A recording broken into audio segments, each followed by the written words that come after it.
30 seconds. Bill Shaler,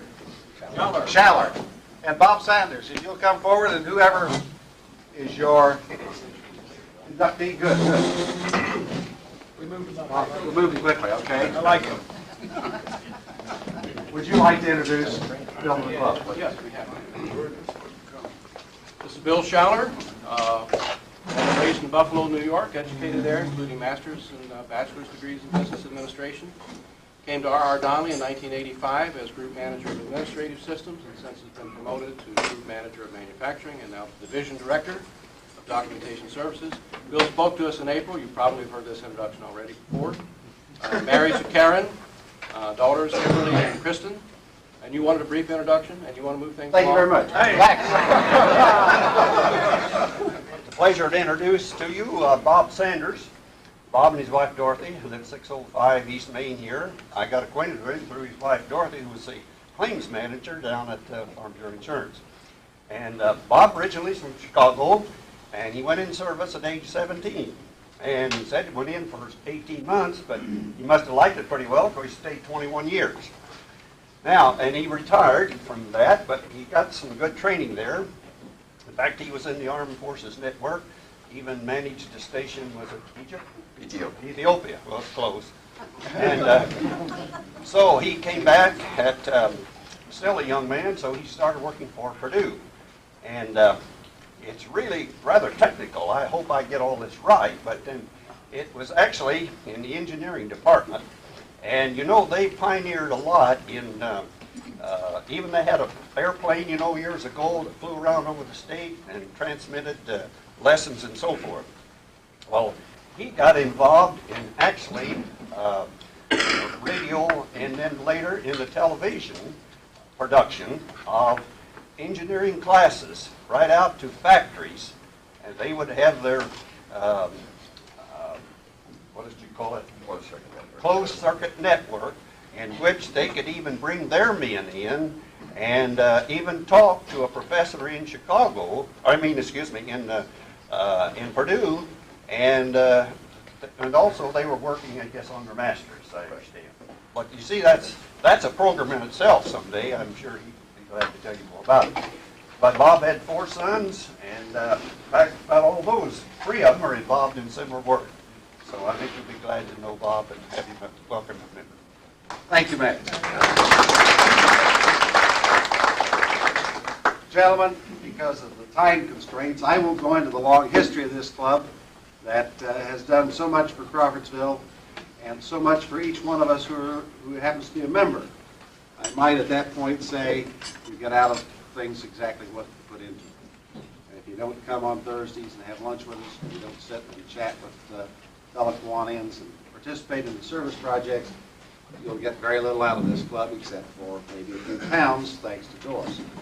But this is a service club. We have a couple of projects a year where we try and raise money to help the community. There is a large history of this club that doesn't happen to be in here. And We'll come later. We'll get them for you. We have here your name tags that I ask that you each wear. As I'm wearing mine today for the first time in 6 years. Here is a brochure, a pamphlet that lists lots of things. A pen, which you can't be pinned on because which I'll give to your sponsor to give to you. And I hereby dub you as inducted. Thank you. That's quick.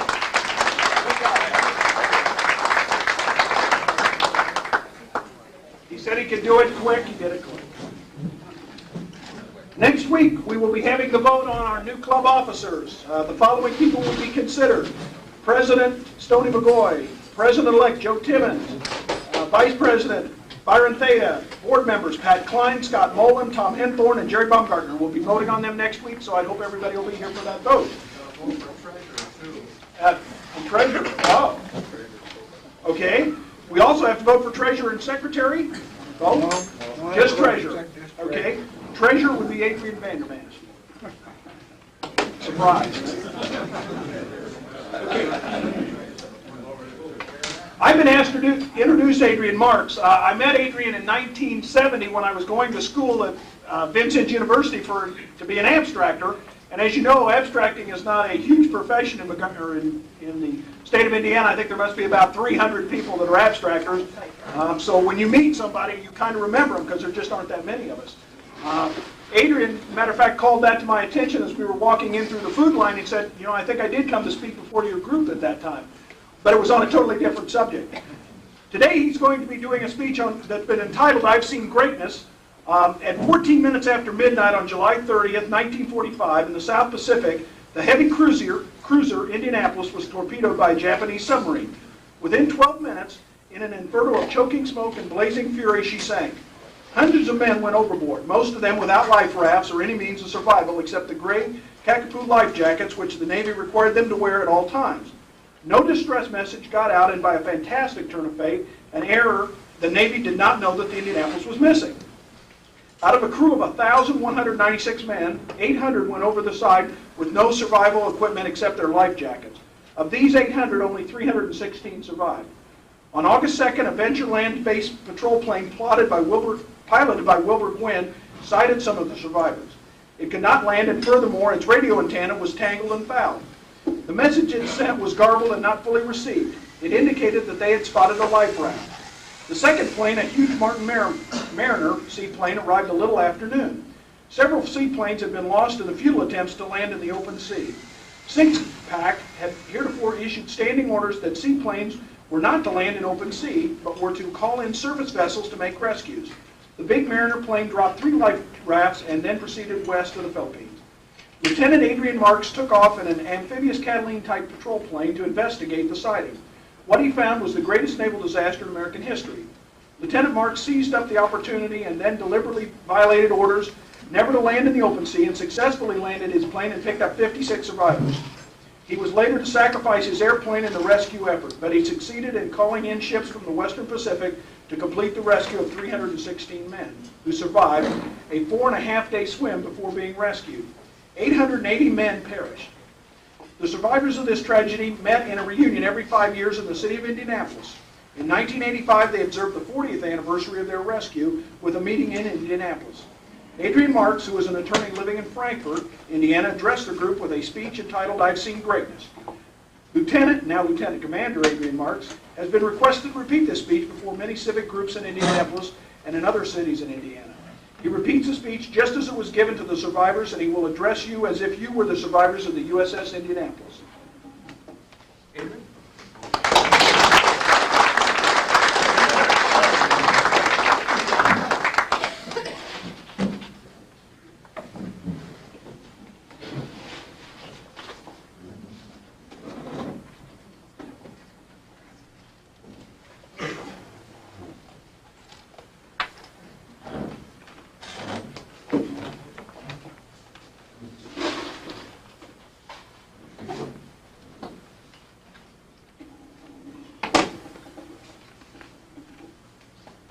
Old sailors, old shipmates.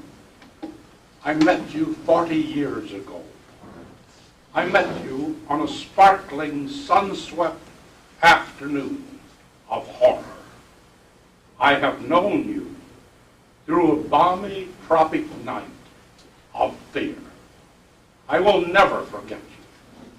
I suppose through the years we have so swiftly run, at least 10,000 times, I have recalled some portion of the day when our fates were crossed.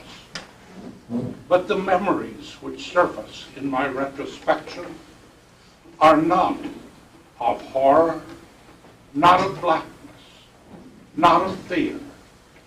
I think of little things, of things like honor, courage, and a simple honesty, of things so small and yet so great that they form the cornerstone of our society.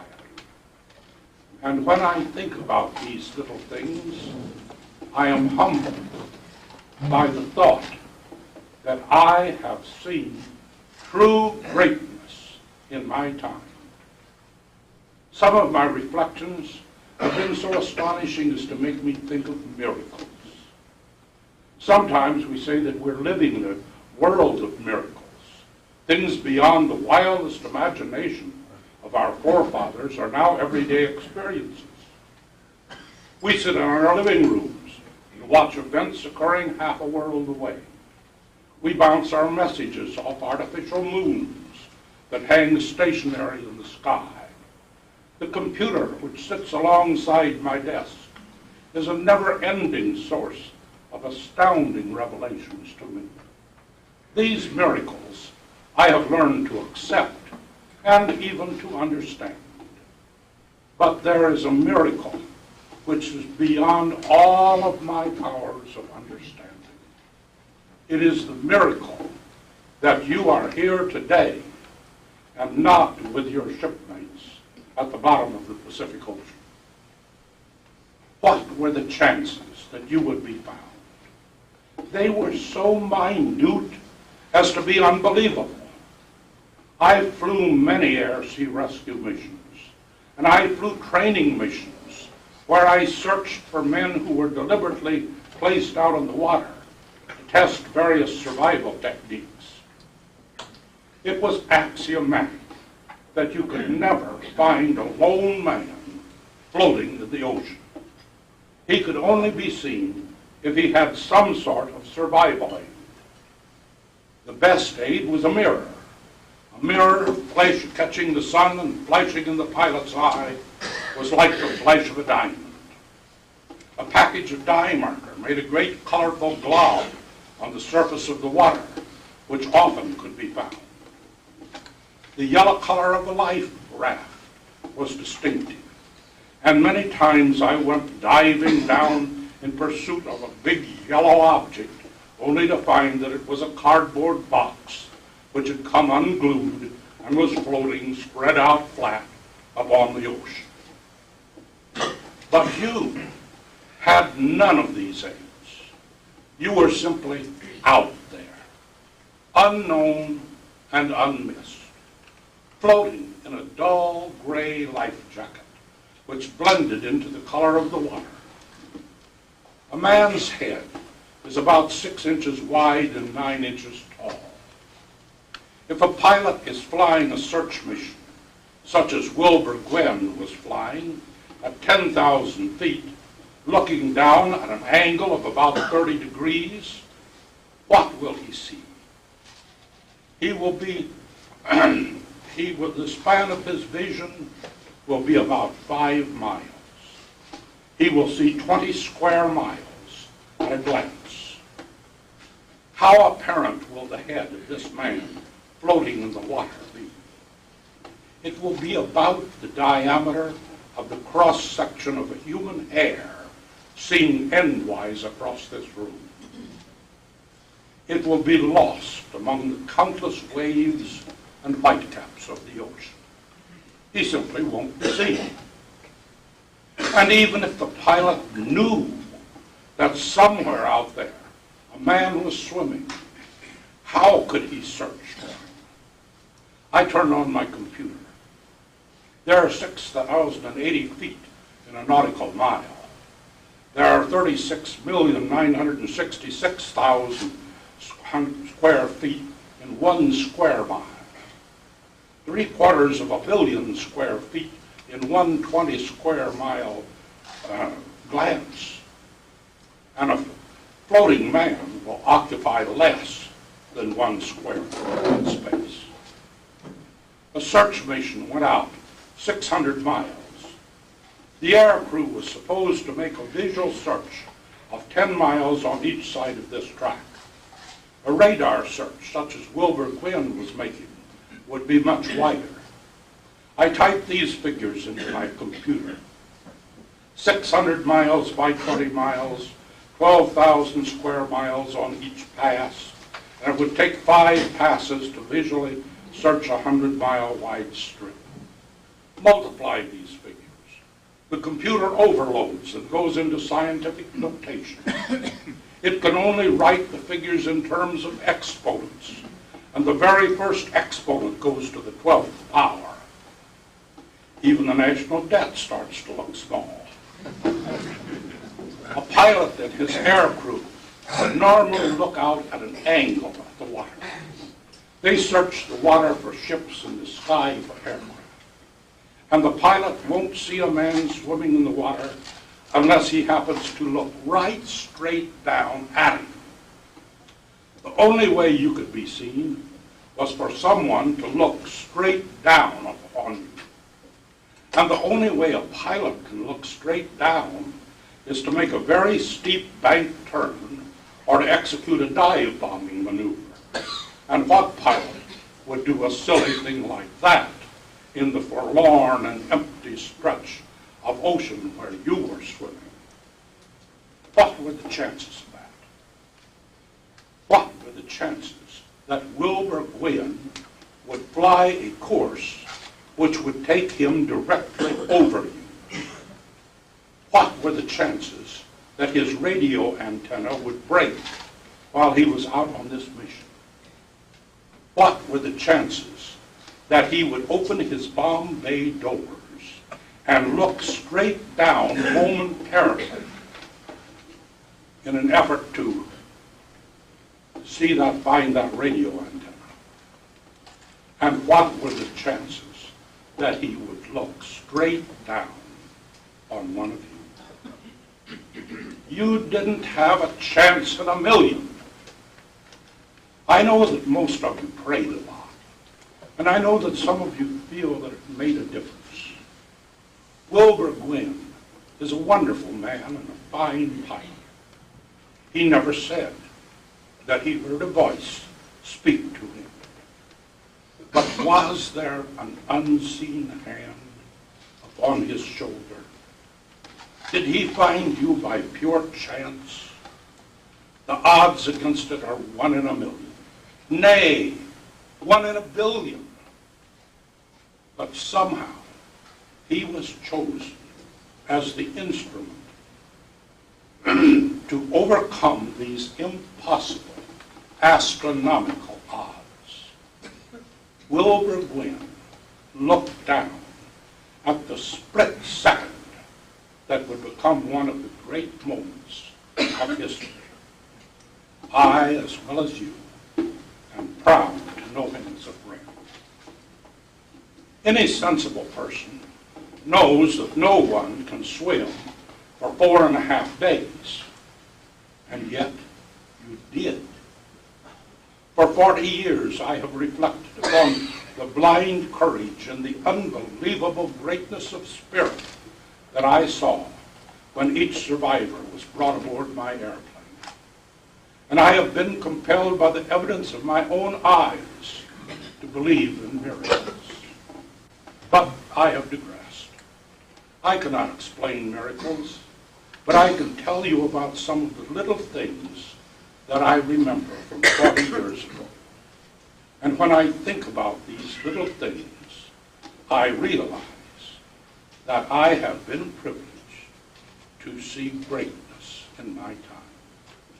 Let me share with you my memories. I'm sitting in the wardroom of the Doyle.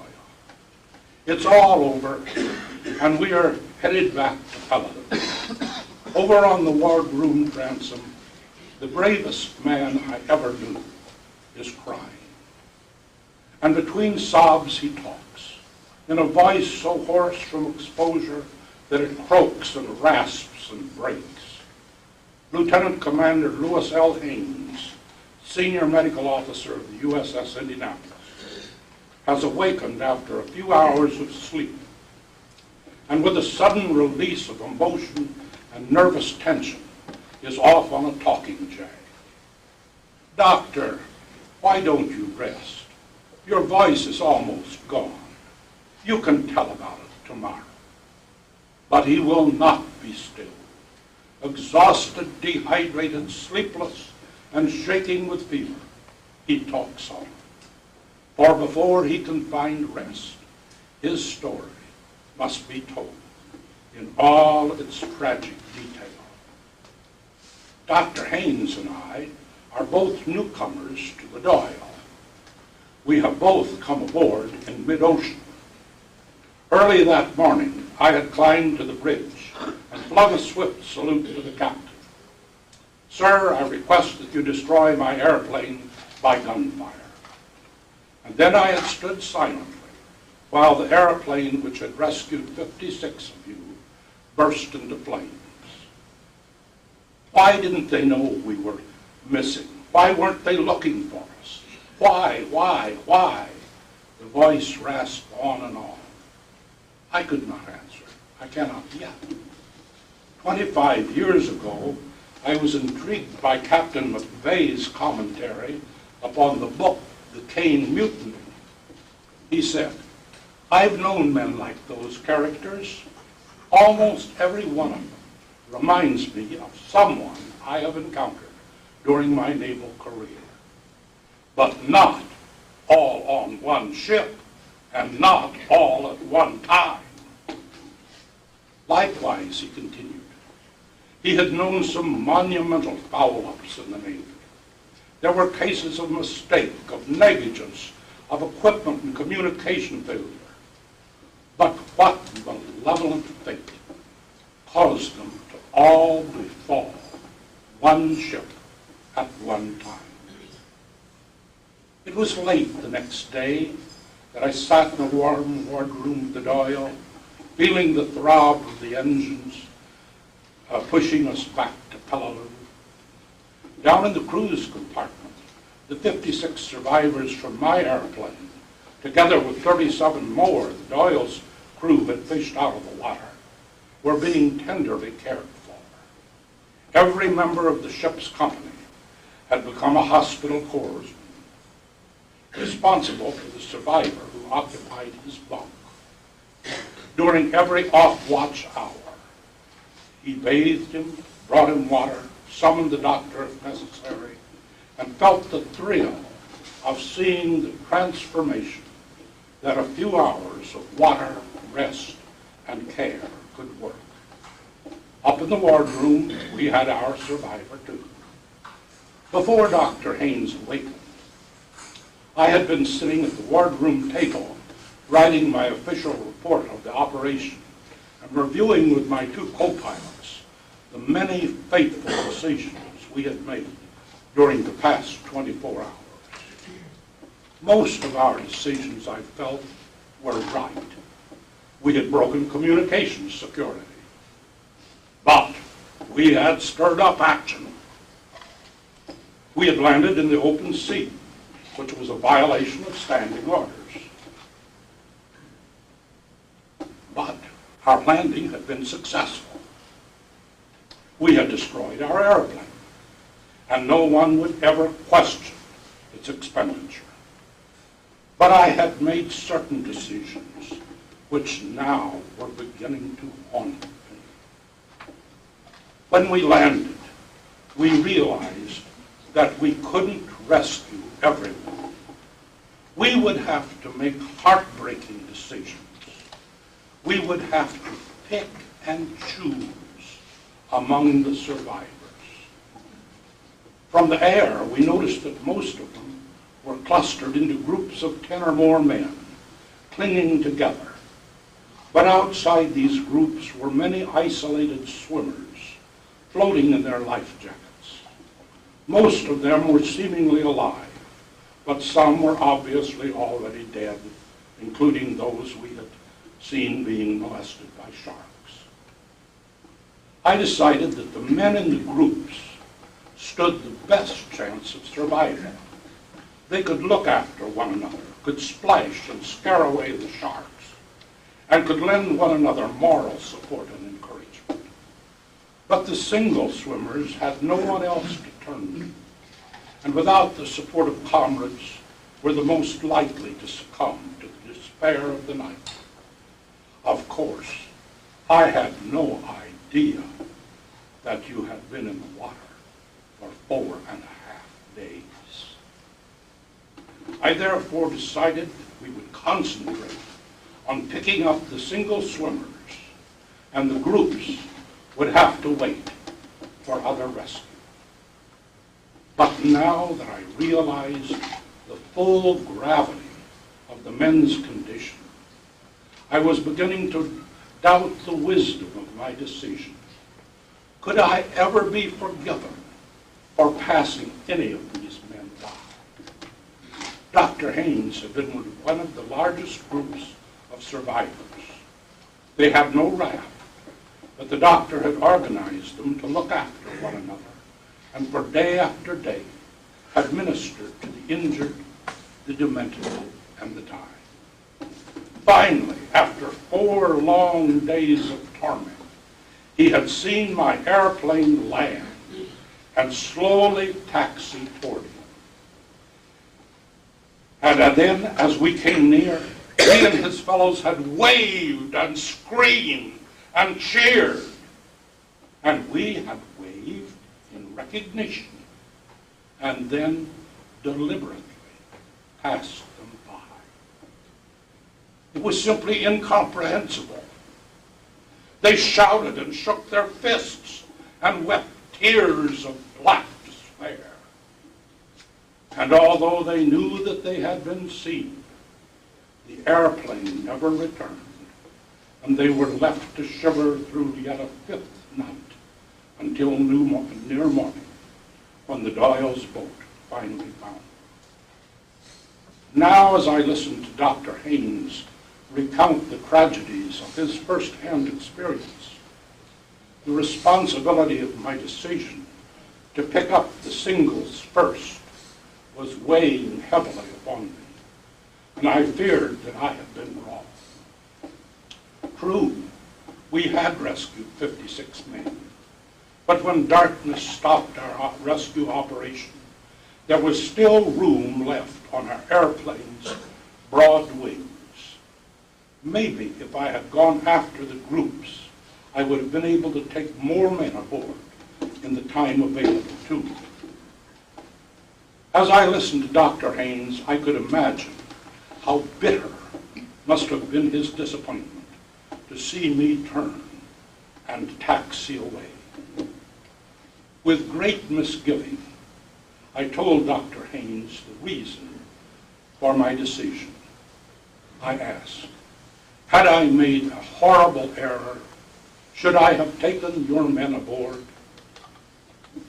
I think it is a measure of the character of Dr. Haynes that in a voice that was scarcely more than a whisper, he rasped out, "Lieutenant, you were right.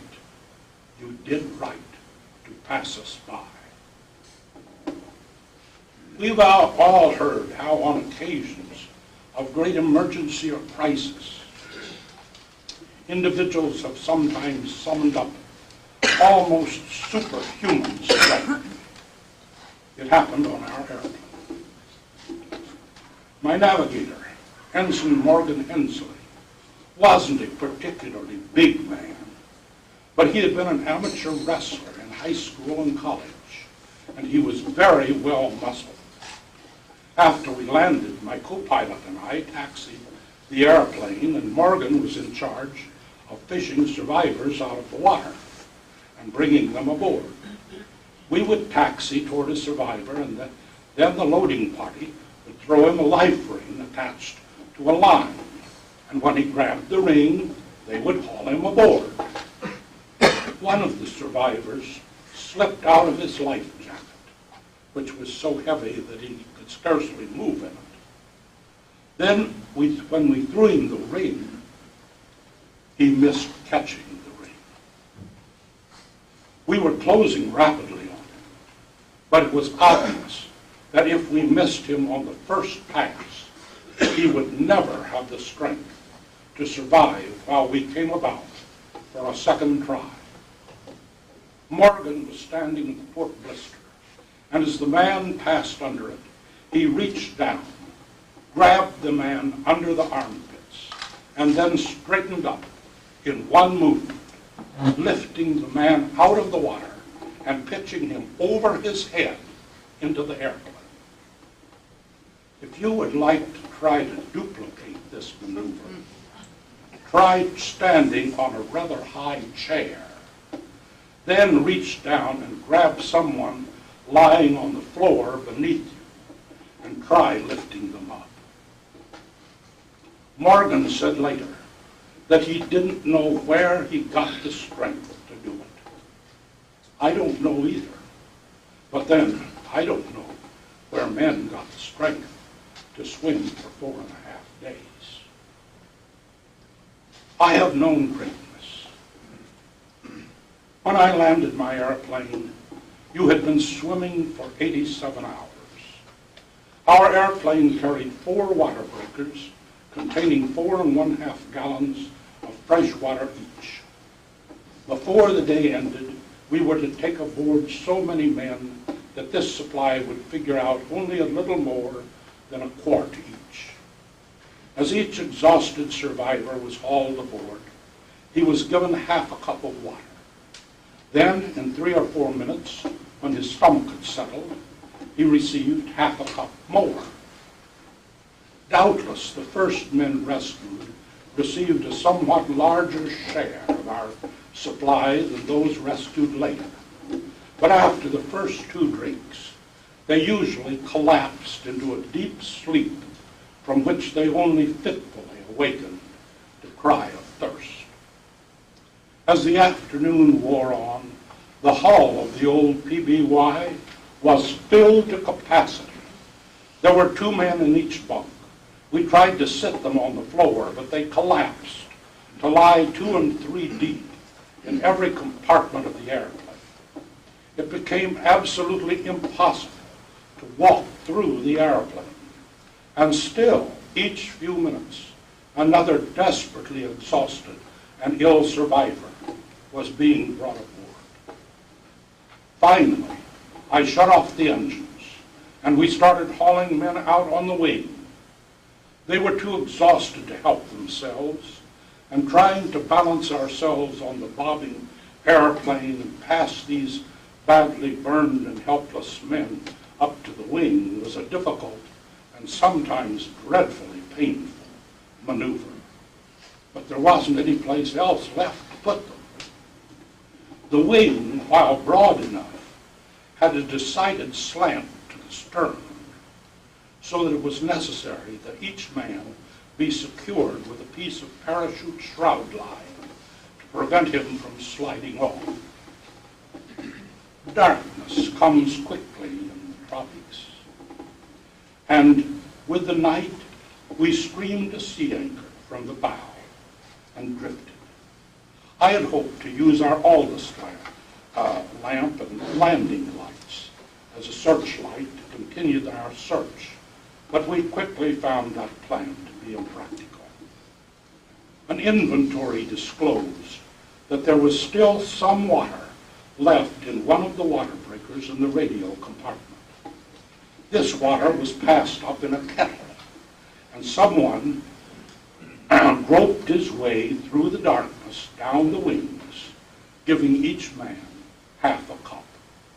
There never was very much water in the kettle because it trickled slowly from the spigot, and we didn't want to risk spilling a drop as we crawled along the wing of the pitching airplane. So after 4 or 5 men had received their water ration, we crawled back to return the empty kettle and receive another with a few cups of water sloshing around in it. Then we crawled back out the wing and tried to determine where we had left off. And as we passed these exhausted and dehydrated survivors, voice after voice in the darkness would say, "I've had mine." And that way, we would find where we had left off and go on down the wing with our ration of water. Fortunately, the water lasted until we had delivered 2 rations down each wing. And although the men were still burning with thirst, no one ever took or asked an extra ration. I'm sure that the ladies who are here realize that they married some extra special husbands, but I wonder if they knew that they were that honest. I get a warm glow of satisfaction every time I think about this incident. Conduct like that is not indoctrinated through military training. It is learned at an early age in Sunday school, and in a home where honesty is a way of life. In an operation where so many things went wrong, where so many people didn't get the word, and where many of those who did get it failed to appreciate the situation, the perception of Lieutenant Commander W. Graham Plater in command of the Doyle was a shining exception. As he steamed through the gathering dusk, still more than 100 miles away, he intercepted the radio conversation between me and the Ventura search plane. He knew that there might be enemy submarines ahead because I had warned him of them. And he didn't know what sort of situation he was heading into. But he had the perception to know that somewhere up ahead there were men clinging to life with their last ounce of strength, and that with darkness came cold, loneliness, and despair. It is in the hours of darkness that most men give up the fight, and he felt that if there was something that he could do to give these men hope, to let them know that help was on its way, maybe they would summon up the courage and the strength to hang on for a few hours more. I will never forget how dark were the early hours of that night. There was no moon, and the starlight was obscured by clouds. And even though we were near the equator, the wind whipped up, and it was cold. We had long since dispensed the last drop of water, and scores of badly injured men, stacked 3 deep in the fuselage and ranged far out on both wings, were softly crying with thirst and with pain. And then, far out on the horizon, there was a light. No matter the warning of submarines, no matter the unknown dangers of the night, the USS Doyle turned on her big 24-inch searchlight and pointed it straight up to reflect off the bottom of the clouds 2,000 feet up in the sky. And it stayed on. For hour after hour, it shone as a beacon of hope in the sky. The results on our own plane were electrifying. To the men who cried for water, we would say, "Look, see that light? It's a destroyer on its way. There's water and doctors and rescue coming soon." And men would settle back in hope and gaze upon that lovely light. And out around us, where men were struggling to survive their 5th night in the water, there were scores of you who saw the light and summoned up that one last ounce of strength to last till rescue came. Turning on that light took courage. It took the courage of one man. It took the courage that is the Navy. I've seen greatness in my time. Not that of some political leader or popular hero, but the greatness of the entire crew of a great ship. And while that crew will always be something very special to me, I know that it was drawn at random from the servicemen of our country. I have seen the greatness of America.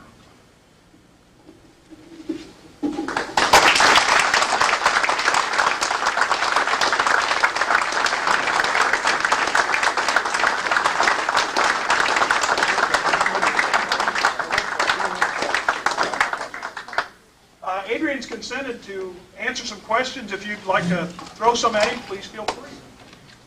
Where was the PBUI based? On Peleliu, And you, about 300 miles in away. other words, you got the word that the survivors were there. Were you given the approximate position then? No, Gwynn's antenna was broken. To transmit on an antenna from an airplane, the length of the antenna is critical. You let the antenna out to 1/4 wavelength, and then it will radiate properly. Any other length will not radiate well. So he had a broken antenna of the improper length. His message came in very weak and very garbled. It said, "Am circling life raft," and thank God, with a good latitude and longitude. Now, a message like that calls for action, but it doesn't call for any all-out mobilization of the Pacific Fleet. It was action that called for sending me out with a load of life rafts and rations to drop to the man and make him more comfortable. We figured one of the fighter pilots was down. But when we got there, we dropped those things, and they couldn't use them. They couldn't understand them. They couldn't hold them. And it became obvious we weren't going to save anybody by dropping stuff to them. There was only one thing we could do, and that was violate our orders and go down. And I concluded that I've always thought I was real good at water landings. That was one of the things I thought I excelled at. And I concluded that I could do it, and I did. Yes? Why did you ask him to destroy your airplane? Not because of the landing, but because of bringing all the men up on the wings. We stumbled and carried men and stepped through the wings and stepped big holes in them. And then the boat came along and it ripped the door out off the side of our plane. And while we still had a floatable boat, we didn't have anything that I was going to take off in just to take a couple of engines back home.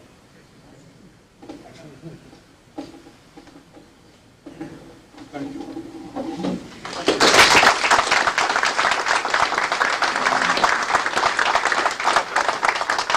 Well, now I think you can see why we started our program early.